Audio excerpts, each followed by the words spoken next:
Las crónicas del Poisson. 29 de septiembre del 2022. Viabilidad y motivo del coche eléctrico. Desde los días del nefasto gobierno socialista de Zapatero, entre el 2004 y el 2011, los españoles hemos tenido que soportar una creciente presión propagandística por parte de la Triple M Progre, ordenada desde un Estado español alineado con la agenda progre globalista de la burocracia de Bruselas, en el sentido de convencernos de que el mundo se encamina hacia un cambio climático catastrofista. Lo primero que hay que decir con respecto a este terrorismo climático institucional es que se basa en premisas falsas. Como se explica en detalle en el video. La energía sostenible parte 1 de este canal se puede afirmar, de manera resumida, que en el momento presente el planeta Tierra se encuentra atravesando por un periodo de aumento moderado de la denominada temperatura media global, que comenzó a principios del siglo X y IX. De manera simplificada, se puede definir la temperatura media global como una media ponderada de las temperaturas atmosféricas superficiales, extendida a todas las superficies continentales y oceánicas del planeta. La temperatura media global actual se estima en unos 15 grados centígrados, aunque en la bibliografía en el Internet se han encontrado valores tan bajos como 14 grados centígrados durante el siglo XX. Por otra parte, y empleando los datos históricos disponibles de la temperatura media global entre 1890 y 2020, se le puede calcular una regresión lineal que tiene una pendiente creciente de unos 0,74 grados centígrados por siglo. Es decir, entre los años 1890 y 2020, la temperatura media global del planeta ha estado aumentando a un ritmo de unos 0,74 grados centígrados por cada 100 años. Extrapolando, puede pronosticarse que si la temperatura media global del 2020 ha sido de 15 grados centígrados, entonces la temperatura media global para el año 2100 será de 15 más 0,592, o sea, igual a 15,592 grados centígrados. No hace falta ser un experto en meteorología para comprender que un aumento tan moderado de la temperatura media global no va a ocasionar ninguna catástrofe climática. Los incrementos de la temperatura media global de unos 2 grados centígrados respecto a la existente actualmente, y sobre todo, los extremos posibles de hasta 2,7 grados pronosticados para finales del siglo XXI en el último informe del IPCC, por las siglas en inglés de Panel Intergubernamental del Cambio Climático, de la ONU, del 2021, no están basados en datos históricos experimentales, sino en modelos matemáticos de sistemas caóticos acerca del clima planetario, ejecutados en computadores. En estadística, un sistema caótico no significa una especie de merienda de chiflados, sin pies ni cabeza. Significa, uno, cuyo comportamiento temporal futuro es extremadamente sensible a las condiciones iniciales. Es decir, que unas pequeñas variaciones en las condiciones iniciales, antes del estudio, son capaces de producir muy grandes variaciones, no proporcionales, o, dicho en lenguaje técnico, no lineales, en las condiciones finales, después del estudio, y que, a mayor tiempo transcurrido entre el instante inicial y el final, mayor es la incertidumbre acerca de cómo serán esas condiciones finales futuras. Luego, con suficiente habilidad, un técnico competente en la materia puede conseguir que un modelo computacional de un sistema caótico produzca los resultados que él quiera. En otras palabras, aunque no sea fácil, es posible conseguir que un modelo computacional caótico produzca los resultados que a uno le den la gana. En conclusión, las cifras tan grandes del aumento de la temperatura media global, pronosticadas por los expertos a sueldo del IPCC, de la ONU, no son otra cosa más que gruesas exageraciones, parte de una campaña mediática, diseñada por los miembros de la logia progre globalista, para asustar al pueblo e inducirlo a aceptar, sin revelarse, la falacia de que el CO2 producido por sus coches con motor de combustión va a ocasionar una catástrofe climática global, mientras que ellos acuden a sus aquelarres climático-ambientalistas viajando, descaradamente, en sus jets privados, y con tal profusión, como para sobresaturar los aeropuertos circundantes de sus sedes, tal y como ocurrió en el último de ellos que celebraron en Glasgow, Escocia, en el 2021.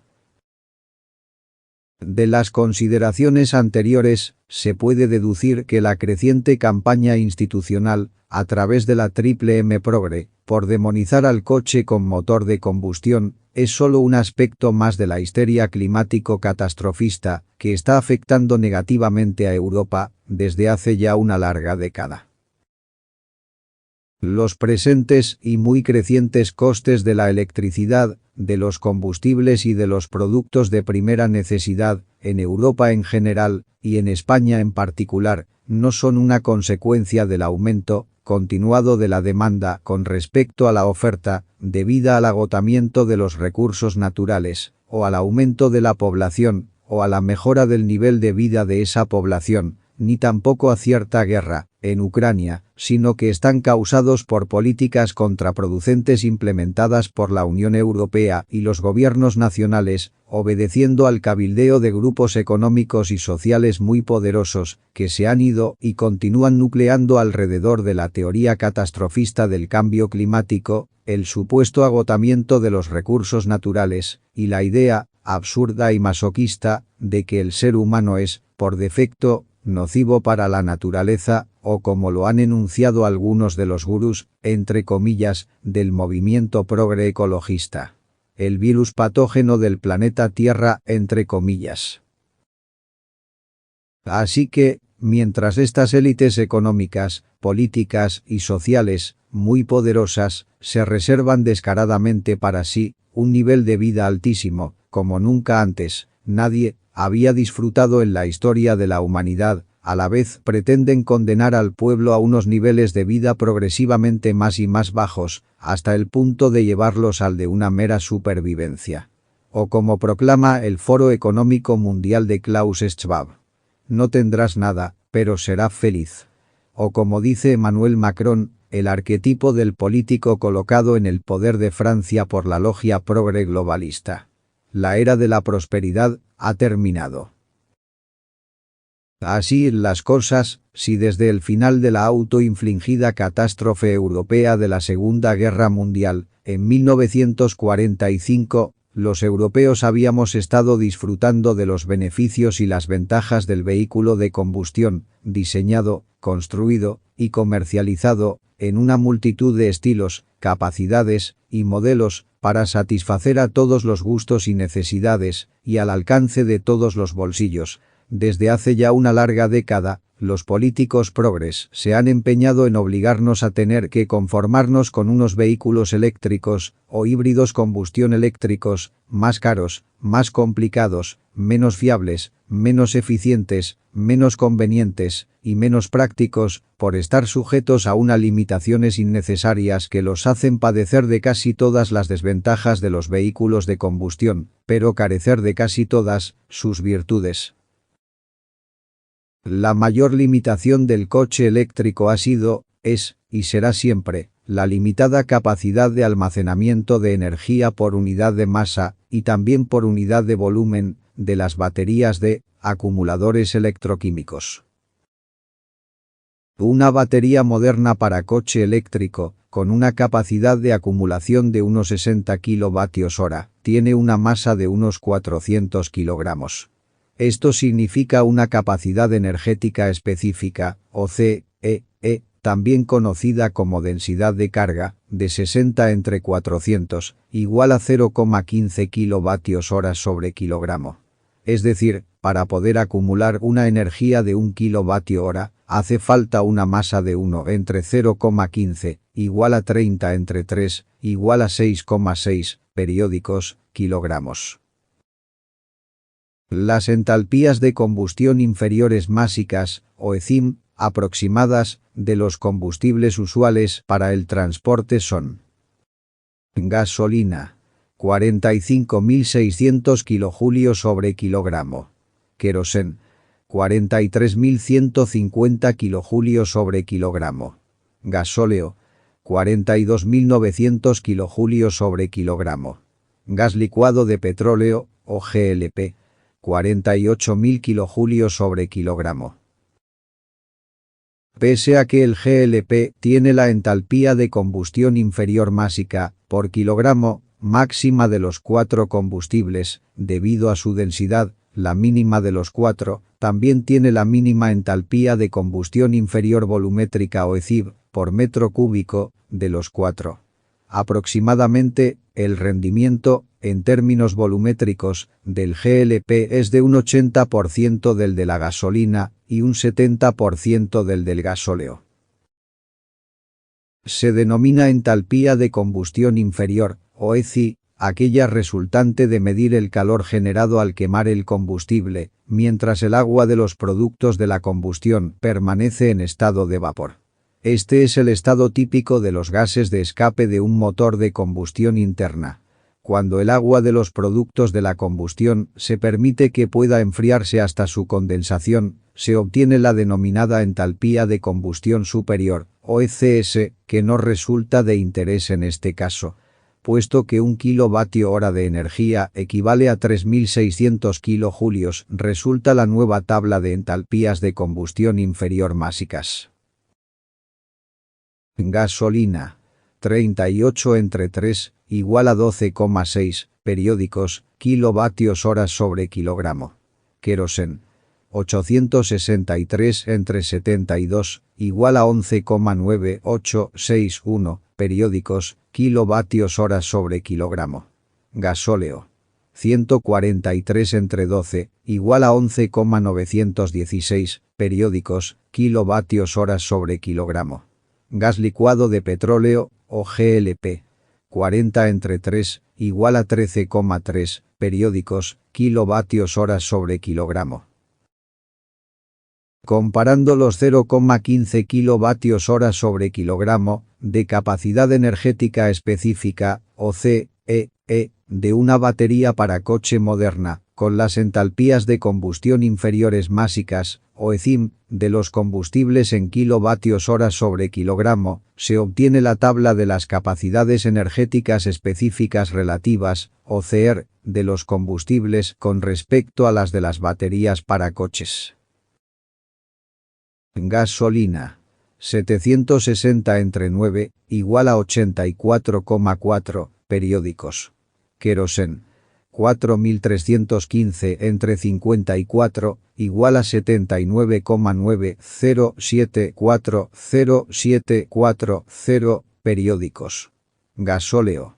715 entre 9, igual a 79,4, periódicos. Gas licuado de petróleo, o GLP.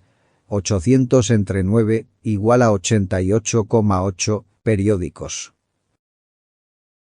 Es decir, los 4 combustibles de la muestra tienen una ECIM promedio en torno a 84 veces superior a la CEE, de las baterías modernas para coches.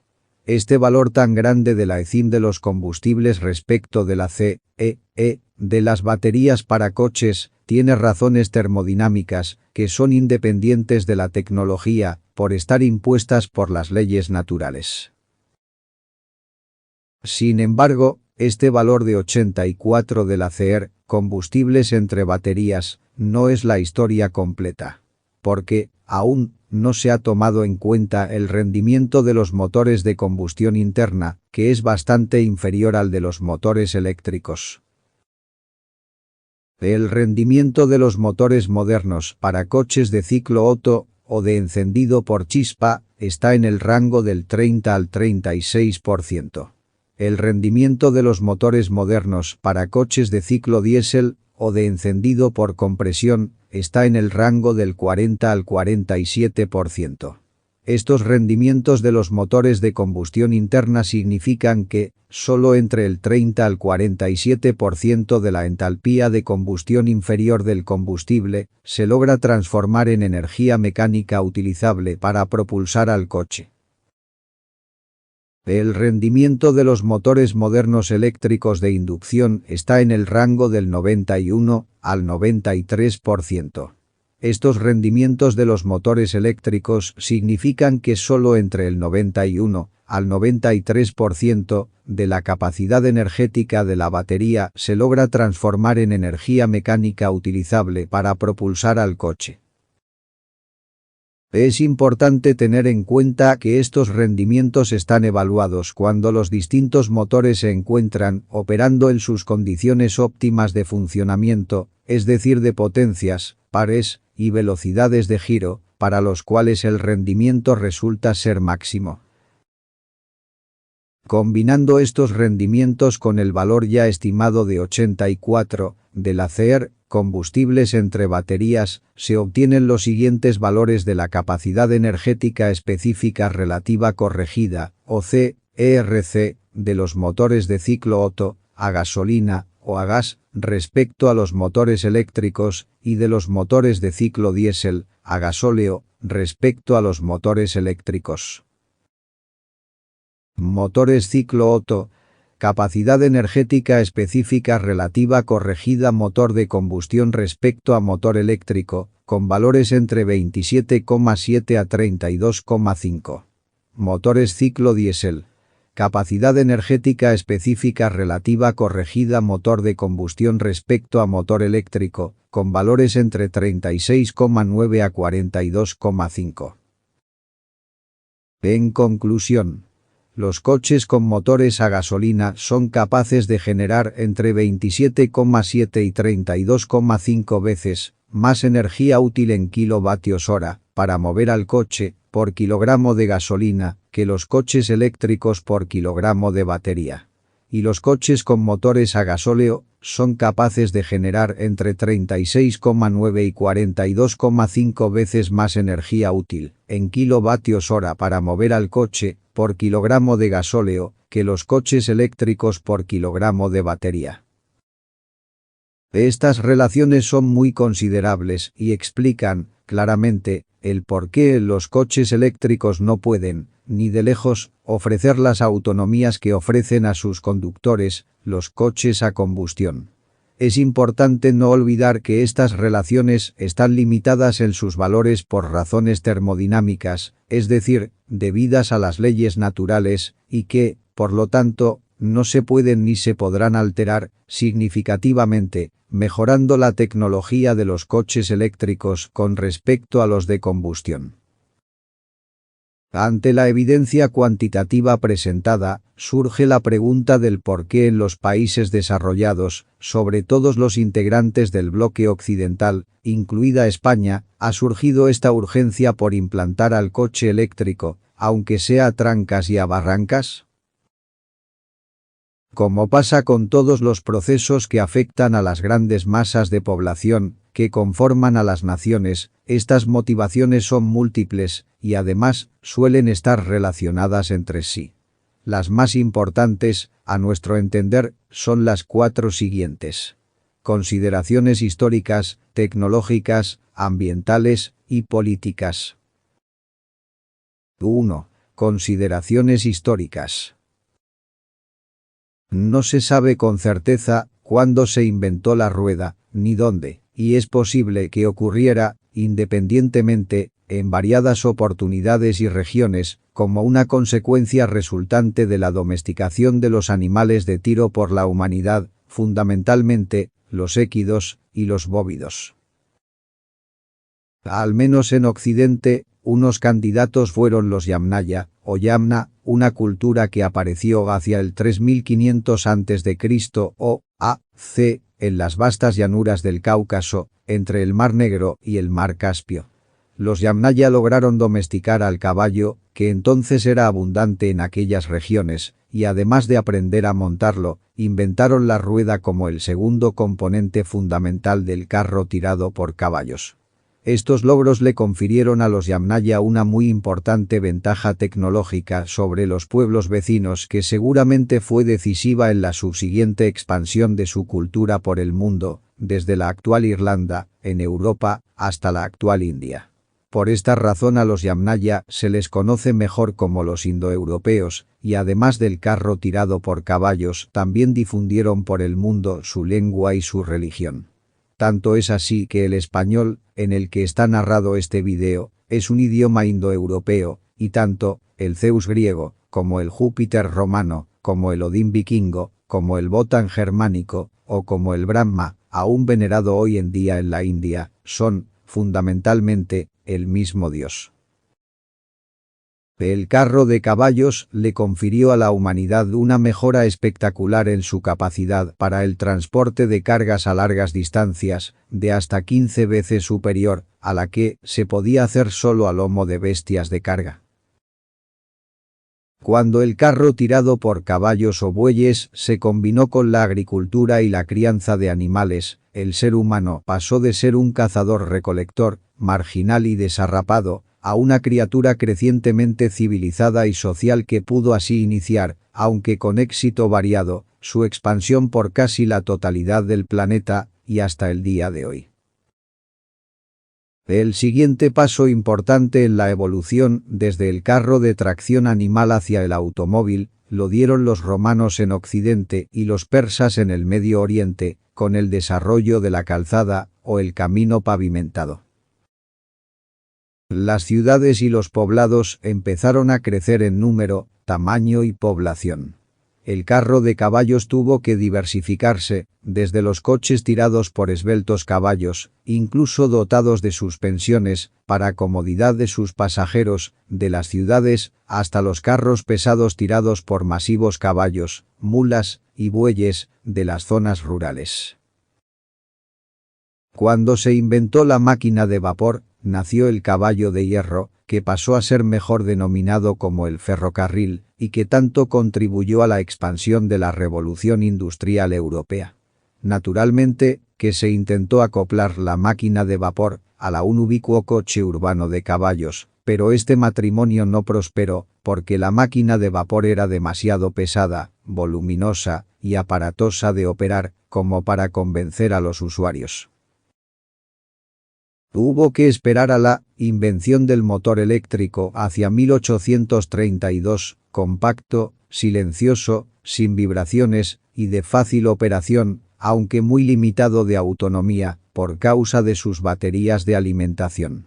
Así que, los antiguos, entre comillas, del siglo XIX, y a diferencia de los ignorantes y nefastos políticos progres de hoy en día, ni se les ocurrió el tratar de aplicar las baterías al ferrocarril, para grandes potencias y largas distancias, sino que se concentraron en inventar al coche eléctrico urbano, lo que se consiguió hacia 1834, y que con el tiempo, fue exitoso entre los urbanitas adinerados. Así, en 1890, se puso a la venta uno de los primeros coches eléctricos de gran éxito, el Eger Loner P1, que por su funcionamiento silencioso, suave y de sencillo manejo, fue un favorito, hasta entre las damas de las familias pudientes de la época.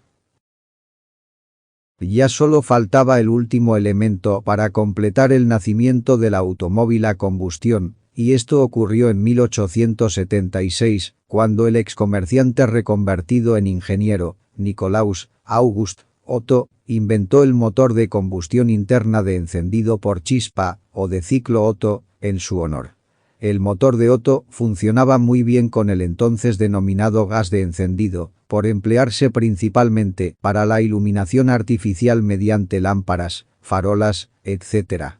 La adaptación del motor de ciclo Otto a la alimentación mediante gasolina aún tuvo que esperar algunos años más. En todo caso, ya estaba todo listo para la invención del automóvil, cosa que se le atribuye a Carl Benz, cuando en 1885 presentó al mundo su rudimentario triciclo Benz I Motorwagen, accionado a motor de gasolina. Su esposa, Berta, fue muy importante en su difusión, al demostrar más allá de toda duda razonable, y sin el permiso de las autoridades, que hasta una mujer podía usarlo, entre comillas. Por otra parte, el primer, o mejor dicho, la primera, Mercedes-Benz, apareció en 1900, cuando Benz decidió llamar Mercedes a sus coches en honor a la pequeña hija, Mercedes, de su amigo, concesionario vendedor y promotor en carreras de sus coches, Emil Jelinek. A partir del comienzo del siglo XX, el desarrollo del automóvil de combustión se aceleró y se trasladó, significativamente, a los USA. En 1900, todavía la mayoría del parque automotor estadounidense era eléctrico, incluyendo los taxis urbanos, dotados de baterías intercambiables para evitar el tener que detenerse por causa de la recarga de las baterías. En las ciudades useñas menudeaban las estaciones de recarga. A diferencia del desconcierto impuesto por los políticos progres, ignorantes y dogmáticos sobre el transporte automotor actual, los antiguos, entre comillas, de inicios del siglo XX, comprendían que lo sensato era emplear la tecnología más adecuada disponible para satisfacer la creciente demanda de transporte mecanizado del público, sobre todo en las ciudades, donde el coche eléctrico era la mejor opción. Pero este escenario cambió radicalmente en los USA y después en Europa, cuando un mecánico reconvertido en empresario, descendiente de inmigrantes irlandeses católicos, llamado Henry Ford, puso en el mercado su célebre Ford Modelo T, con motor a gasolina, en 1908. El Ford T era tecnológicamente superior a todos los coches eléctricos. Era económico, era sencillo de operar, era práctico, era robusto, era fiable, solía ser negro, pero sobre todo, tenía una autonomía muchísimo mayor que la de cualquier eléctrico, y permitía trasladarse con equivalente comodidad dentro de los centros urbanos, como por las carreteras y caminos de aquel país tan extenso como era, y aún son, los USA. El Ford T dio el pistoletazo de salida para el desarrollo exponencial de la industria automotriz, primero en los USA y enseguida en Europa y las demás naciones industrializadas, como el Japón. Los ingenieros y los empresarios automotrices y los millones y millones de usuarios se olvidaron del coche eléctrico, hasta que desde hace una década, unos políticos progres, absurdos y dogmáticos, se han empeñado en imponer, por la fuerza a la población, un coche eléctrico resucitado, entre comillas, pero padeciendo del mismo defecto que lo descartó de su empleo hace ya un siglo. Una limitada y muy problemática autonomía, por causa del mismo componente crítico de entonces. La batería de acumuladores electroquímicos, que pese a todo lo que argumenten los ideólogos progres, los ignorantes aborregados y los empresarios perceptores de multimillonarias subvenciones de dineros públicos, no han mejorado lo suficiente como para dar la talla ante el moderno motor de combustión interna. Y la termodinámica continúa pronosticando, testarudamente, que no van a poder conseguirlo nunca. 2. Consideraciones tecnológicas. La razón fundamental de la superioridad tecnológica del automóvil a combustión sobre el coche eléctrico ya ha sido explicada en detalle. Los combustibles disponibles actualmente para la automoción, fundamentalmente la gasolina, el gasóleo y el gas licuado de petróleo, tienen una capacidad de generar energía por unidad de masa promedio, en torno a 84 veces superior a la de las baterías electroquímicas modernas para coches.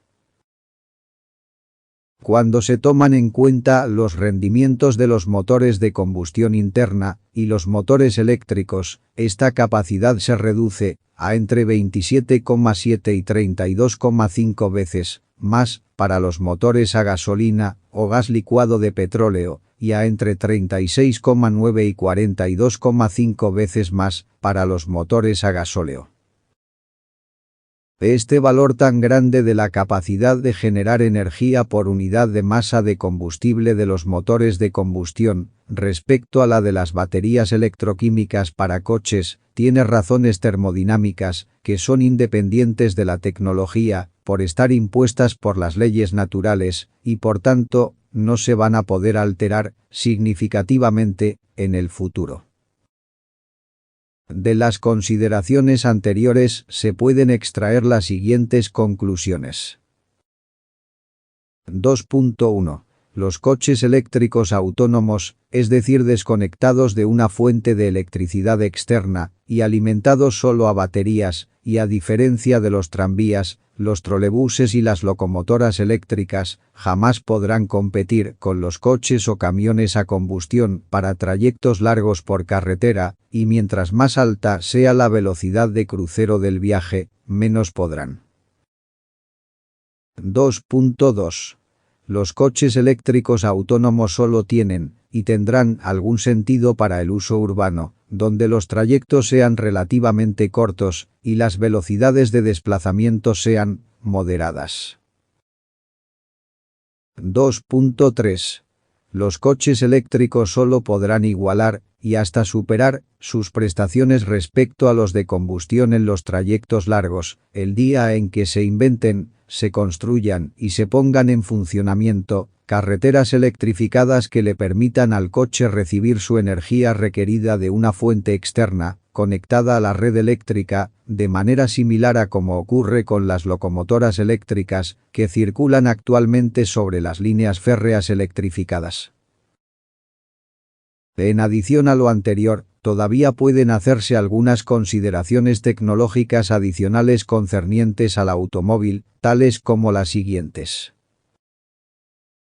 Desde los inicios de la industria del refinado del petróleo, se constató que la fracción correspondiente al gas y a la gasolina, por unidad de masa o de volumen del petróleo, es bastante limitada. Por otra parte, existen otras fracciones más abundantes que también se pueden usar como combustibles, pero que no se pueden emplear en los motores de encendido por chispa o de ciclo Otto. Estas fracciones son en orden creciente de masa molar. El querosén, el gasóleo y el aceite combustible pesado o gasóleo industrial. El querosén terminó encontrando su empleo como el combustible fundamental de las turbinas de gas aeronáuticas, mientras que el aceite combustible pesado pasó a ser, principalmente, un competidor del carbón para calentar las calderas de los motores de combustión externa, del tipo turbina de vapor. Pero quedaba el gasóleo, con una propiedad muy interesante. Es muy difícil de encender mediante chispas o pequeñas llamas, porque tiene muy poca tendencia a evaporarse, para poder formar mezclas aire-combustible, lo que lo hace inútil para los motores de ciclo Otto, además de tener una manipulación mucho menos riesgosa de incendios accidentales que la de la gasolina, pero en cambio, puede encenderse espontáneamente cuando se le rocía en una atmósfera lo suficientemente caliente. Además de lo anterior, el gasóleo tiene dos ventajas adicionales sobre la gasolina. La primera es que tiene una superior capacidad de generar energía por unidad de volumen, aproximadamente un 14% más, debido a su mayor densidad, y la segunda, y más importante, es bastante más abundante que la gasolina, ya que representa, aproximadamente, el 45% en volumen del petróleo frente al solo 11% de la gasolina. De esta manera, de un barril de petróleo, de aproximadamente 159 litros, se obtienen unos 71 litros de gasóleo frente a unos 17 de gasolina. Es decir, que por cada litro de gasolina se pueden producir unos 4,2 litros de gasóleo. La escasez relativa de las gasolinas frente a los aceites combustibles y la incapacidad del motor de ciclo Otto para poder emplearlas se reconoció inmediatamente después de la invención del motor de combustión interna, y los ingenieros y los inventores se pusieron a la tarea de tratar de resolver el problema. No tardaron mucho, y en 1895 el alemán nacido en París, Rudolf Diesel, inventó el motor de combustión interna de encendido por compresión, o de ciclo diésel, en su honor. Este motor es muy parecido al de ciclo Otto, pero con la diferencia fundamental de que solo aspira aire, que merced a una relación de compresión mucho mayor que la del motor de ciclo Otto, se calienta mucho, y lo suficiente, como para que el aceite combustible se incendie, espontáneamente, sin necesidad de chispas ni de bujías, al ser rociado dentro de la cámara de combustión. El motor de ciclo diésel tiene dos grandes ventajas y dos desventajas con respecto al de ciclo Otto. Las dos ventajas son: 2.4.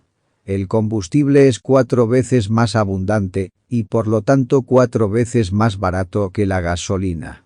Y así fue en un comienzo, hasta que los políticos se dieron cuenta de la creciente popularidad del gasóleo frente a la gasolina y comenzaron a cargarlo, más y más, de impuestos hasta que, hoy en día, al menos en España, los precios al público de la gasolina y del gasóleo son similares.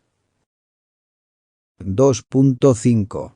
Merced a su mayor relación de compresión, el motor de ciclo diésel posee un mejor rendimiento que el de ciclo Otto.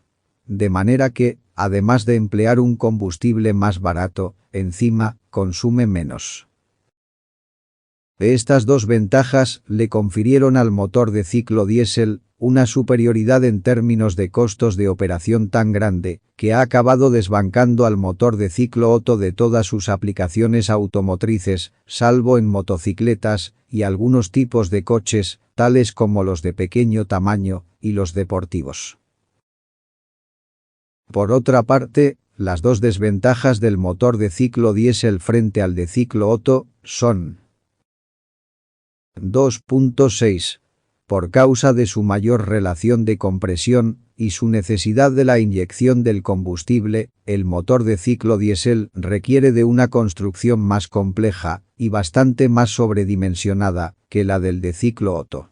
Esto lo hace ser más pesado, más complejo mecánicamente y más caro de adquisición.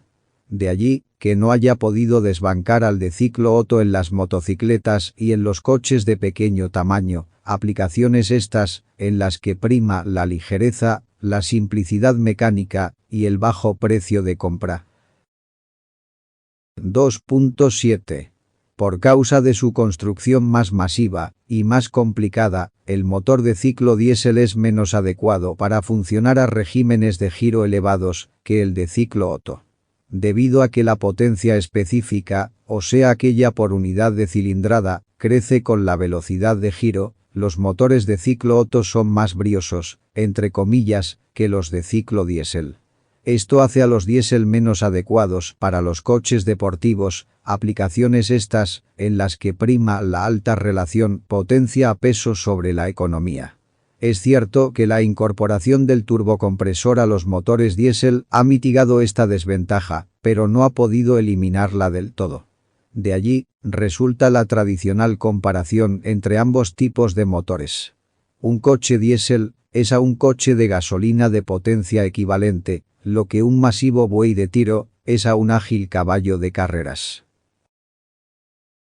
Además del motor diésel, hay otros tipos de motores que también se han intentado para la propulsión automotriz, principalmente la turbina de gas y los motores rotativos tipo Wankel.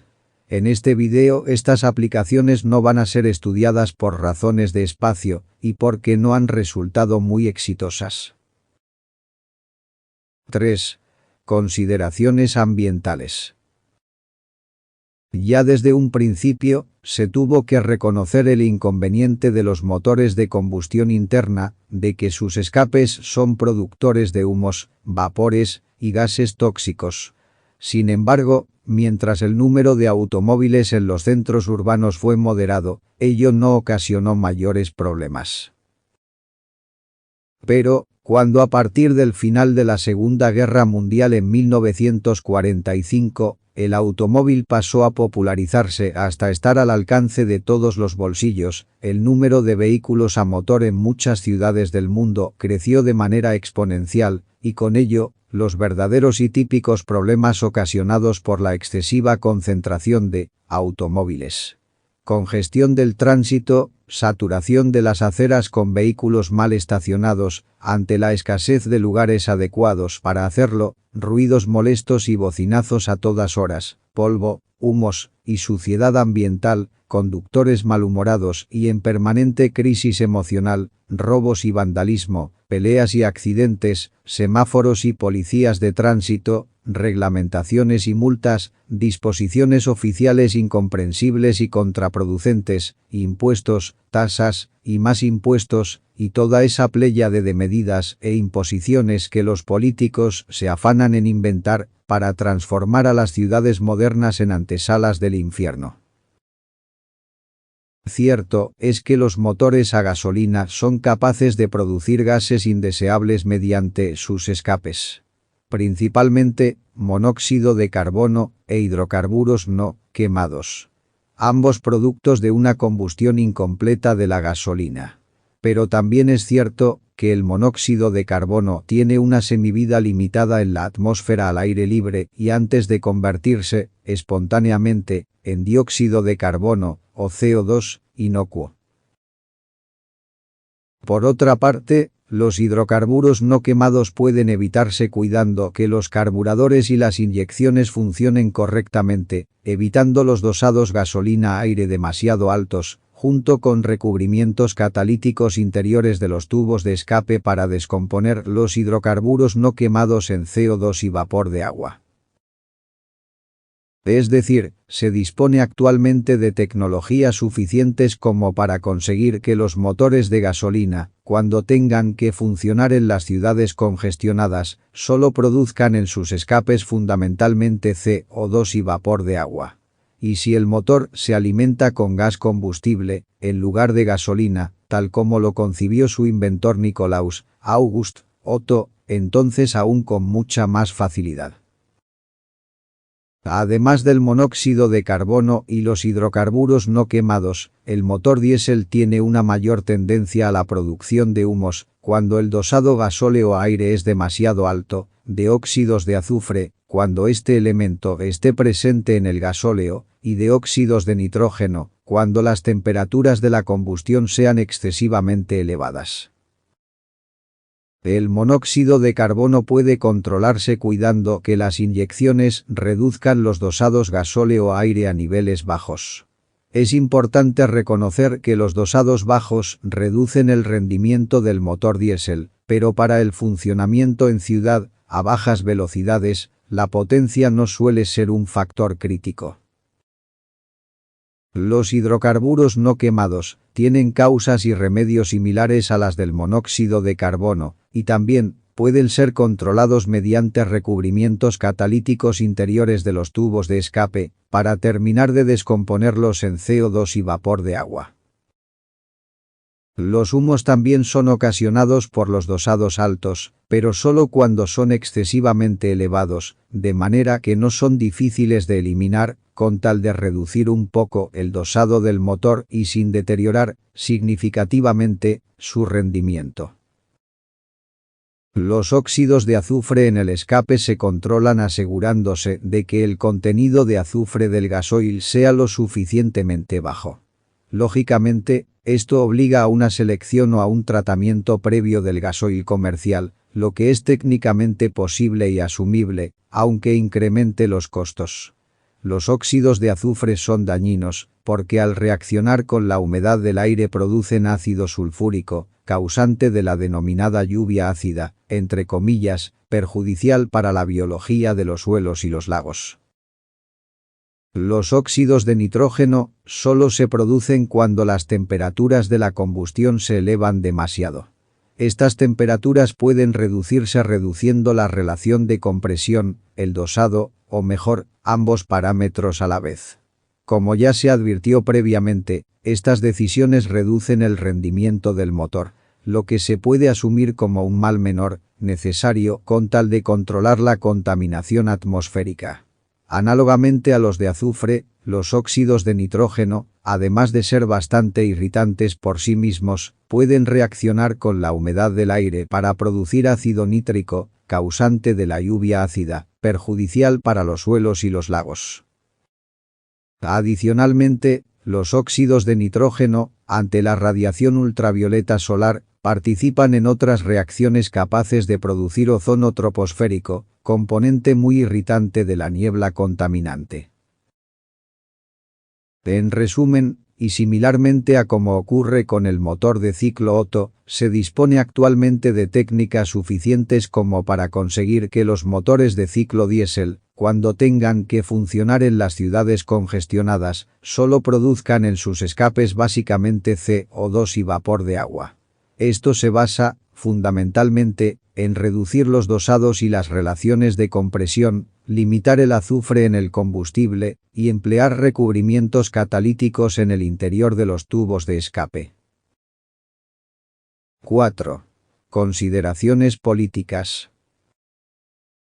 El coche eléctrico ecológico, entre comillas, es el último recurso que se les ha ocurrido a los políticos progres para transformar al coche en un artículo de lujo, solo al alcance de los ricachones y las élites políticas que medran con los dineros públicos.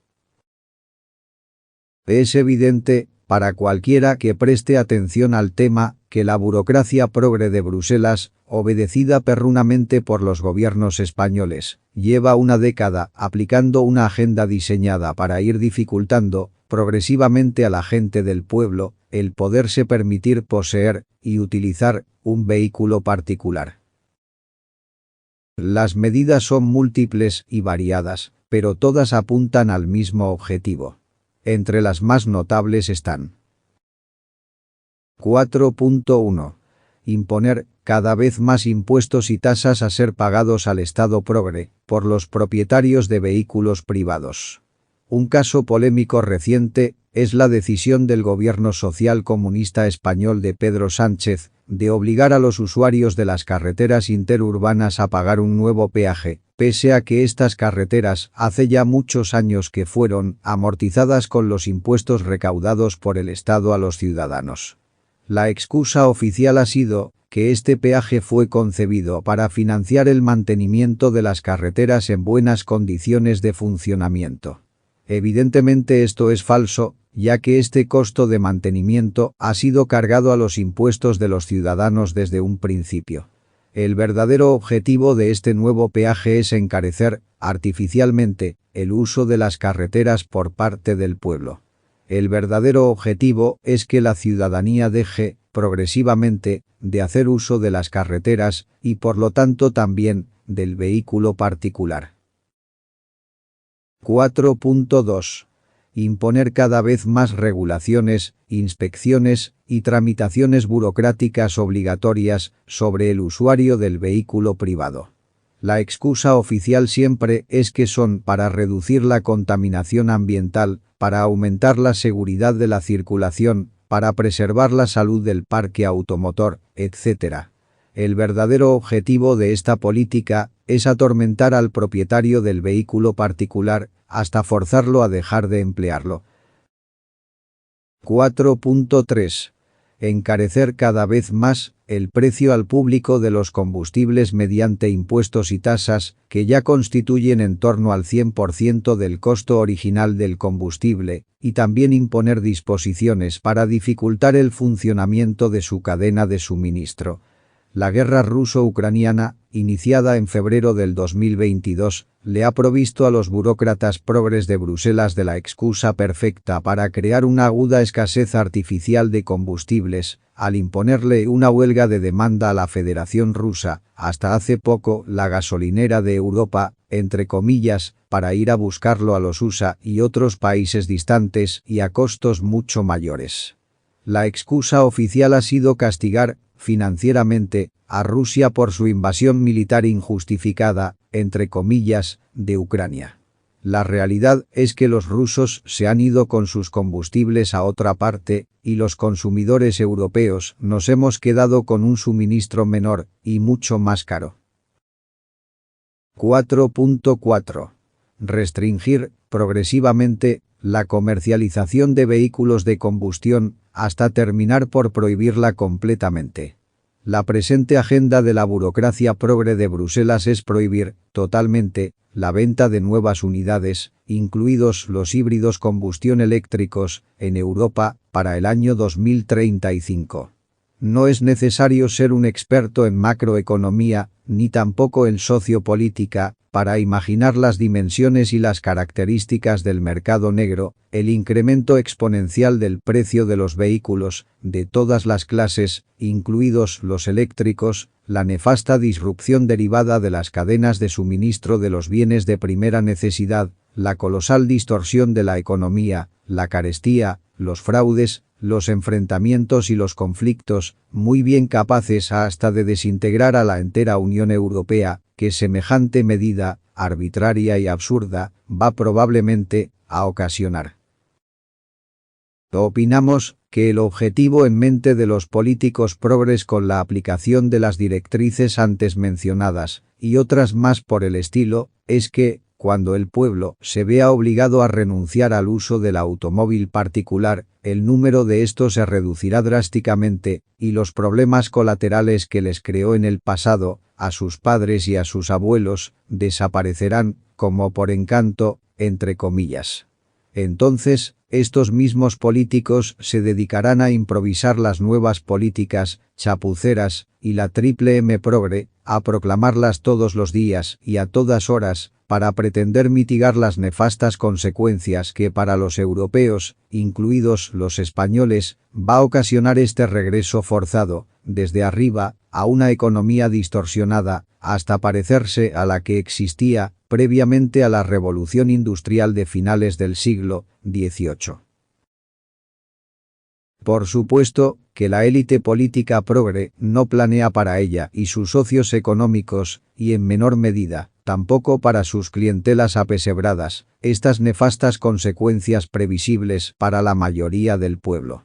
Podemos apostar sin riesgo a equivocarnos que la élite política económica se asegurará, para ella, toda clase de privilegios, incluidos los vehículos de lujo, a combustión o no, y los jets privados, etc., para pavonearse descaradamente entre ellos, a ver quién puede más, tal y como hicieron en el último de sus aquelarres ambientalistas que celebraron en Glasgow, Escocia, en el 2021.